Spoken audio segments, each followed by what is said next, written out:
Ready to go. Ready to go.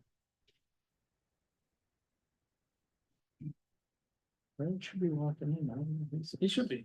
Yeah, All right, normally we are it's live, live. I think. Fred will be here right when we call him for roll. Exactly.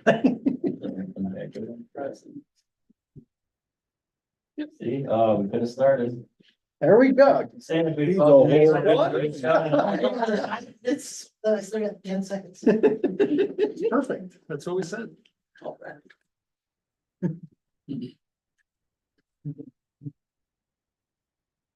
right. One more minute on my phone.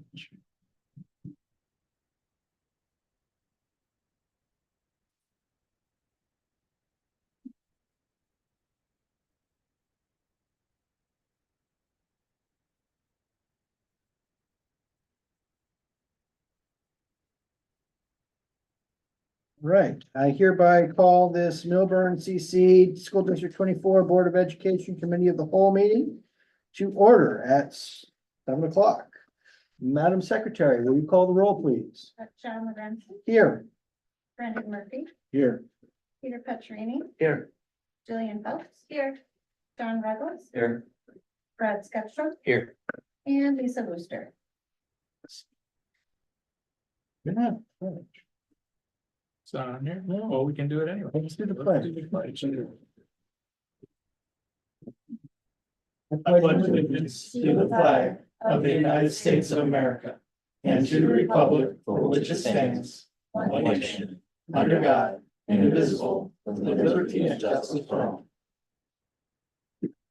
I'll kick it off last meeting for the hearing.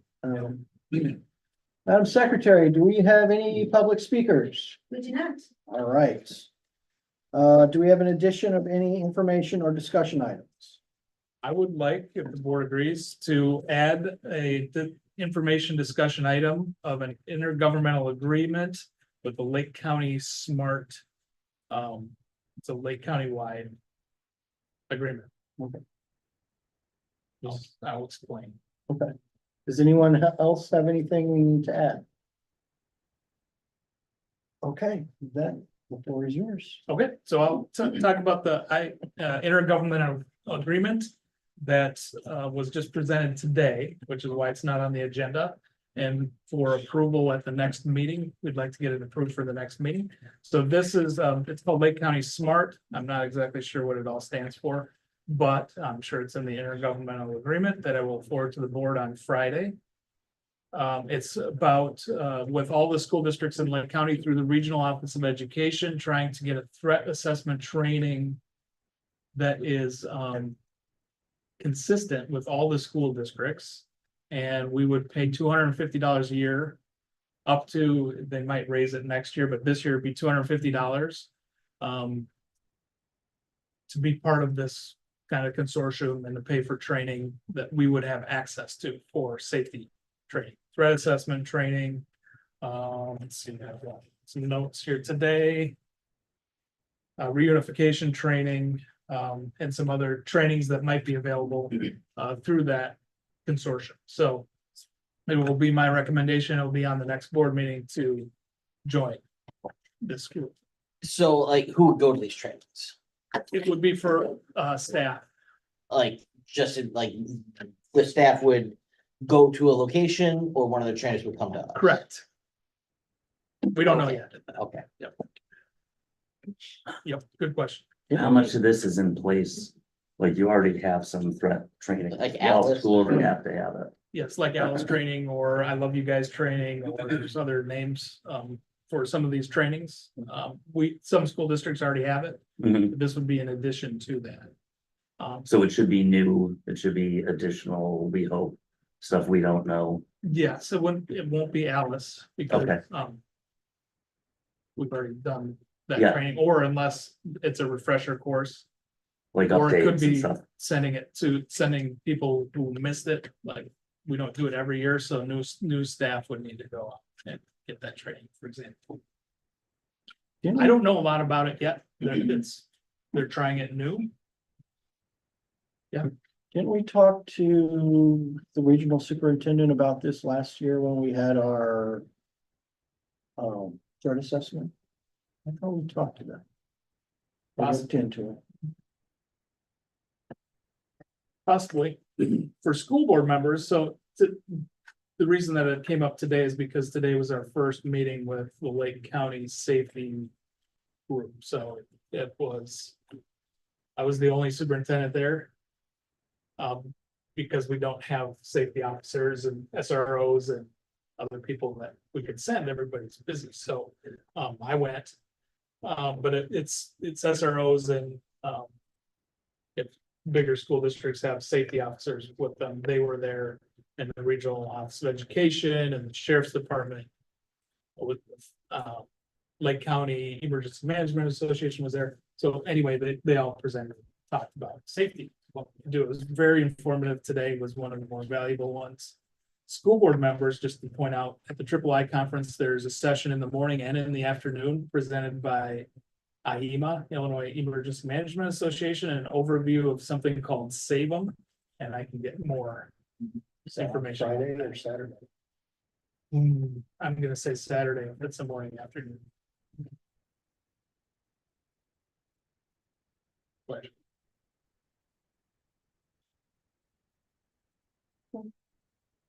So just wanted to get that on the agenda because they would like it approved as soon as possible. I saw it, I read through it earlier this summer, it looks okay. The attorneys have reviewed it already, so should be okay, but I was forwarded onto the board, and if you have any questions, let me know. We already have signed up for something called Stop It, that any school district in the county can do for free. It is a notification system that if there's an emergency here at Millburn, I can blast out that emergency and it goes to the sheriff's department and every school district in the county that has signed up. I think 30 some out of 45 have signed up so far. So that's just to notify other people. Our particular district uses Navigate Prepared, which is another similar app. And it does the same thing, but. So there's all kinds of different apps out there in every school district. There's 3 or 4 major ones. There's Stop It, there's Navigate Prepared, and there's Crisis Go are the 3 major ones that I know of. And our surrounding school districts all use each of those differently. It'd be nice to be all on the same page, but for example, we've invested a lot of money in it, and like Go invested a lot of money and time and training into Crisis Go, so it's trying to get everybody to work together, and we'll see which one prevails. So that was today, and that's all I have for that particular day, unless there's any more questions. Any questions? All right, FY 25 budget. Okay, at our next meeting, we will have the budget hearing. And then we will have the budget approval after that. So there's all kinds of notices that went out in the newspaper and our website, and the budget has been open for review. And it has been modified slightly. And Carly, do you want to talk about it now or later? No, it's fine. Yeah, I'll pull it up. I'll pull up just the your business office report. So.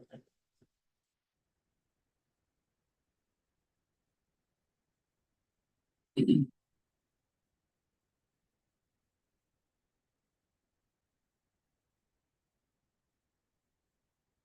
it sized appropriately. Okay, so So when we met back in August, this table shows what's called the operating funds, education, building and grounds, transportation and working cash. It determines whether or not we have a deficit budget. Which we don't, we have a balanced budget, so we don't have to have a reduction plan. At that time, the difference between revenues and expenditures, had us at just over $50,000 ahead of, expenditures. So we had a little bit more revenue than expenditures in the budget. Over the past couple of weeks, I've gotten some additional information about expenditures that are needed. And I made one adjustment to Fund 10. So remember last year, we got that grant at the very end of the fiscal year, where the county was able to get the school district some reimbursement from the Veterans Property Tax Relief Grant. That was over $200,000. We have no idea what it will be this year. I'm assuming there will be something. I put $100,000 into Fund 10 back in August, but what I did was I moved some of that money that I anticipate getting over to Fund 60, which is capital projects, just in case we decided to do something bigger with it, which we probably would. We probably would put it into a building project or some sort of capital project. So this gives us, as of right now, maybe a little bit more of a realistic view of what the revenue over expenditures would be. So pretty tight. We'll do an amendment mid-year, like last year. And keep an eye on the budget month over month to see what that amendment needs to look like.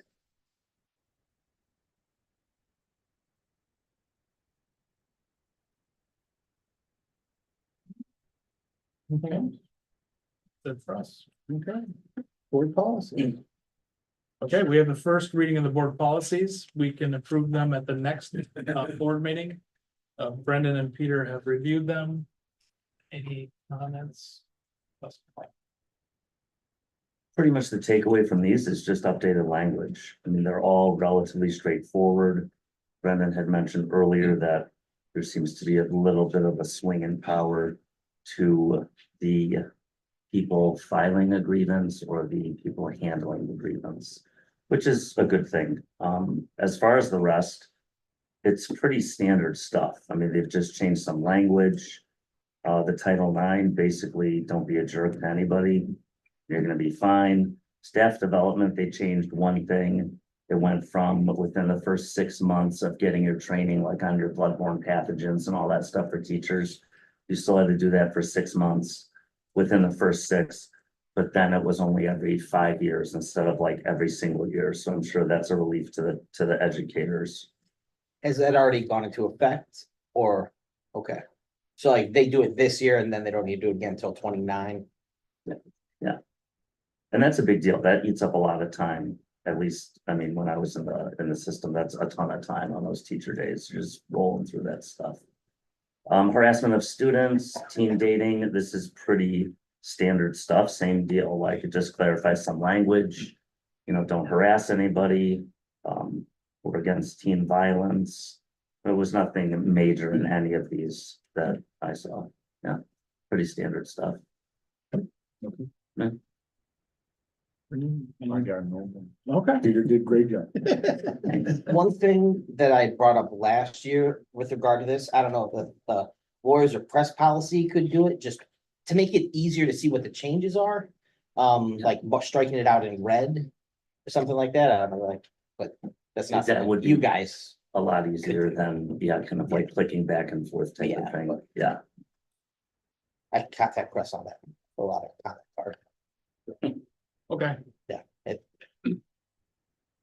Whoever listens to those sorts of things. yeah, They're probably not listening now. yeah.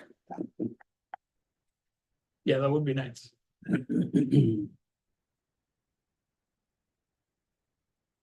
Any future agenda items? Approving the budget's gonna be the big one at the next meeting and. That's about it. There might be some presentations if we have any updates on any other goals or goings on, that's about it. Superintendent report. Okay. This week, we have a celebration day of remembrance at the middle school, especially at 7th grade, we focus on it. It's remembering 9/11, so that's gonna be Wednesday this year. And this week. Go through. Just some different stories on that day, and in the past, we've brought in different speakers who would talk about their experience and what they remember on 9/11 that day and how they were impacted. We've had pilots come in before and who were in the air at that time and people who were flying or people who were in the military and what that experience was to help us remember. Felt like. Couple of other celebrations I just want to highlight. We have 9/11 coming up, Veterans Day in November, and then Martin Luther King Day. Those are three of the bigger celebrations that we highlight during the school year at different times. So just wanted to mention those. Last week we had early dismissal. Worked on our math curriculum again, Waggle, which is the digital version of, it's not the math curriculum itself, but it's a supplementary program. It's kind of like Alex, if you have a middle school student participating before, this is Waggle, it's specific to this curriculum, so our teachers got trained on how to use that and how to roll it out. We've had a few tech issues with it coming out, for whatever reason, we're trying to figure those out, but it's early and we've got lots of school year left to get it going. Some groups are doing just fine with that. ELA at the middle school, I stopped into their meeting. They're working also on common formative assessments related to priority standards. So we're looking at standards, okay, so how are we going to measure progress with our kids? It's a common language that we have not had at the middle school level in the past, so they're moving forward with that. And a cross-country meet today was pretty incredible. With tons of kids there. I don't know how many kids were running, but it was pretty impressive, actually. There's a lot of schools and a lot of kids. It's the sea of middle school bodies coming up, the start of the third race. So the way we set up this race, actually Lakes High School hosted this one. But they run the boys varsity, then the girls varsity, then anyway, then it's an open race. So boys and girls, whoever wants to run, it's run. So, and for the first race, they let them do just a mile if they wanted to do just 1 mile. Because some of our fifth graders who participate and their legs are a little bit shorter than miles. A long run, especially when you're first learning, and then some kids did the full 2-mile course. So it was fun and great to get that going. And I know our volleyball and soccer teams are going strong. Our girls won that, right? Today? I'm assuming they did. We had 4 in the top 10 out of a couple hundred girls, it seemed like, so probably. I can't imagine who would have beat us. I didn't see any other teams. There's a couple teams who had some other girls in a couple in the top 10. But our girls have a strong team. They were 3rd in state last year and are expected to do possibly even better this year. You know, injuries happen and things change, but they have high expectations. Our boys are a strong team too. Yeah. I don't know how they did. I think they finished 3rd or 4th. I'm pretty sure the girls won. That was the texting going around. The boys got like 3rd. Today? 4th. Yeah. Yeah, possibly. I didn't get there in time for the boys' race. It's fun to watch. That's it for me, unless there's other questions. Carol? Just have one short update. I have a bid out for kitchen steamer for the elementary school. So that went out in the newspaper last week. The formal bid will be on Friday, September 20th at 10 a.m. So I'll get that just in time to put into the board agenda for the next board meeting. Okay. That's it. Any board members have anything to read to us? Oh, and our girls' 6th grade volleyball team won today.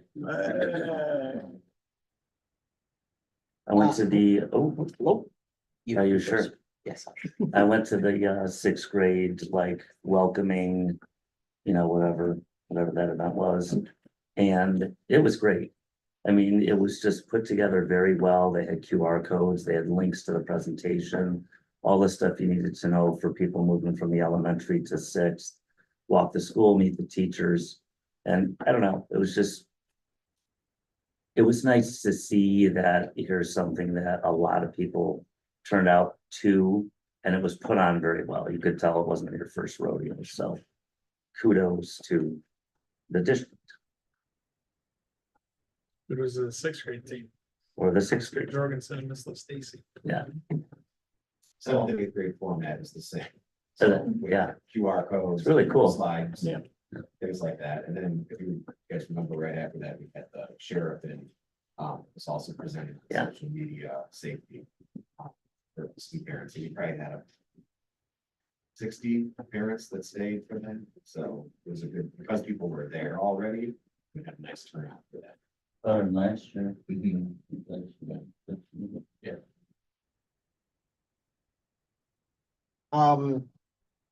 So Saturday morning, there was a lot of overflow from the Park District soccer game into the middle school parking lot. I don't know if there's a way to kind of capitalize on that, if we are advertising for bus drivers there, you know, just put up a sign or something, or we have a captive audience who's going there, going through hundreds of kids throughout Saturday morning. And just a way to reach people who are not necessarily in the school district, as it is all Lindenhurst and Lake Villa, they're coming in. So, Or a car wash, hey, there you go. Yeah, yeah, the teams need it. or good old whatever. fashioned car wash. Yeah. Anything else? All right, then I'm gonna need a motion to go to closed session for the appointment, employment, compensation, discipline, performance, or dismissal of a specific specific employees, specific individuals who serve as independent contractors in a park, recreational, or educational setting, or specific volunteers of the public body or legal counsel for the public body, including hearing testimony on a complaint lodged against an employee, a specific individual who serves as an independent contractor in a park, recreational, or educational setting, or a volunteer of the public body, or against legal counsel for the public body to determine its validity.